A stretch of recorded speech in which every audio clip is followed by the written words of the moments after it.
नृसिंह चतुर्दशी के दिन भगवान विष्णु अपने भक्त प्रहलाद के रक्षण हेतु अर्ध सिंह व अर्ध मनुष्य रूप में प्रकट हुए। भगवान के इस रूप को नृसिंह कहा गया।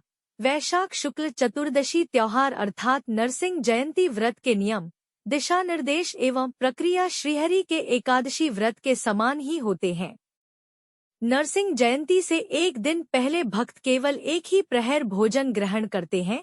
नरसिंह जयंती के उपवास के दौरान सभी प्रकार के अनाज निषिद्ध हैं, इसलिए यह सलाह दी जाती है कि रात को पूजा करें एवं अगले दिन सुबह विसर्जन पूजा तथा दान दक्षिणा करने के उपरांत ही उपवास का समापन करें। भगवान नृसिंह की विशेष पूजा संध्या के समय की जानी चाहिए, अर्थात दिन खत्म होने और रात शुरू होने से पहले। पुराणों के अनुसार इसी काल में भगवान नरसिंह प्रकट हुए थे। भगवान नरसिंह की पूजा में खास तौर से चंदन चढ़ाया जाता है और अभिषेक किया जाता है। नृसिंह भगवान विष्णु के रौद्र रूप का अवतार है, इसलिए इनका गुस्सा शांत करने के लिए चंदन चढ़ाया जाता है, जो कि शीतलता देता है। दूध, पंचामृत और पानी से किया गया अभिषेक भी इस रौद्र रूप को शांत करने के लिए किया जाता है। भगवान श्री विष्णु नरसिंह अवतार पौराणिक कथा। पौराणिक कथा के अनुसार हिरण्यकश्यप को ब्रह्मा जी से वरदान प्राप्त था कि वह न तो किसी मनुष्य द्वारा मारा जा सके, न ही किसी पशु द्वारा, न दिन में मारा जा सके, न रात में, न जमीन पर मारा जा सके, न आसमान में। इस वरदान के नशे में आकर उसके अंदर अहंकार आ गया, जिसके बाद उसने इंद्रदेव का राज्य छीन लिया और तीनों लोक में रहने वाले लोगों को प्रताड़ित करना शुरू कर दिया। उसने घोषणा कर दी कि मैं ही इस पूरे संसार का भगवान हूँ और सभी मेरी पूजा करो। उधर हिरण्यकश्यप के स्वभाव से विपरीत उसका पुत्र प्रहलाद भगवान विष्णु का बहुत बड़ा भक्त था। पिता के लाख मना करने और प्रताड़ित करने के बाद भी वह भगवान विष्णु की पूजा करता रहा।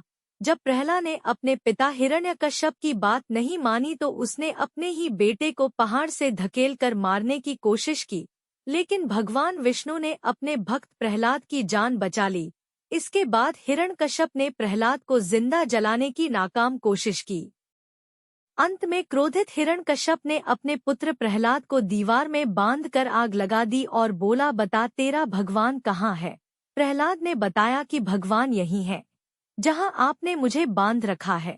जैसे ही हिरण्यकश्यप अपने गदे से प्रहलाद को मारना चाहा, वैसे ही भगवान विष्णु नरसिंह का अवतार लेकर खंभे से बाहर निकल आए और हिरण्यकश्यप का वध कर दिया। जिस दिन भगवान नृसिंह ने हिरण्यकश्यप का वध करके भक्त प्रहलाद के जीवन की रक्षा की, उस दिन को नरसिंह जयंती के रूप में मनाया जाता है। नरसिंह देव मंदिर, खरकड़ा, खेतड़ी, राजस्थान।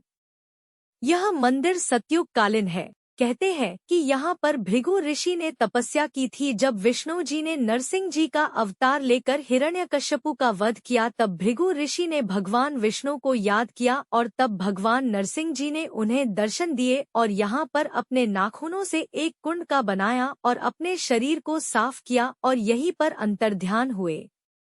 यहाँ पर नरसिंह चौदश को भक्तों का तांता लगा रहता है। इस मंदिर को औरंगजेब ने नष्ट कर दिया था, बाद में इसका फिर से जीर्णोद्धार हुआ है। उदामांडी, झुंझुनू। यह मंदिर 1331 में बनवाया गया था। बहुत ही विशाल और भव्य मंदिर है। मथुरा।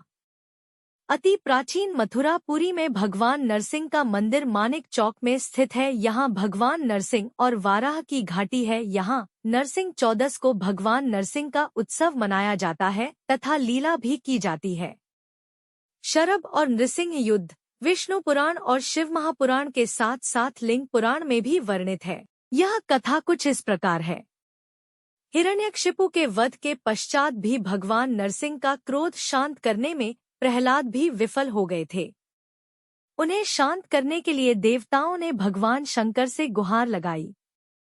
देवों की प्रार्थना पर महादेव ने पहले अपने गण वीरभद्र को उन्हें शांत करने भेजा, लेकिन वीरभद्र विफल हो गए। ब्रह्मा जी के अनुरोध पर भगवान शिव ने शेर, मनुष्य और शरभ नामक पक्षी, एक जंगली पक्षी जो शेर से भी अधिक बलवान था और जिसके 8 पैर थे, का मिश्रित रूप लिया और इसी रूप में वे भगवान नरसिंह के सामने पहुँचे। नरसिंह रूपी भगवान विष्णु को शांत करने के लिए शरभ रूपी भगवान शिव ने पहले विष्णु स्तुति का पाठ किया, लेकिन नरसिंह रूपी विष्णु जी का क्रोध शांत नहीं हुआ। इसके बाद शरभ रूपी भगवान शिव नरसिंह रूपी भगवान विष्णु को अपनी पूंछ में बांधा और खींचकर पाताल लोक ले गए। उन्होंने शर्भेश्वर की पकड़ से छूटने का बड़ा प्रयास किया, लेकिन वे छूट ही नहीं पाए। इसके बाद नरसिंह रूपी भगवान विष्णु ने शिव स्तुति का पाठ किया और वापस अपने मूल विष्णु स्वरूप में आ गए।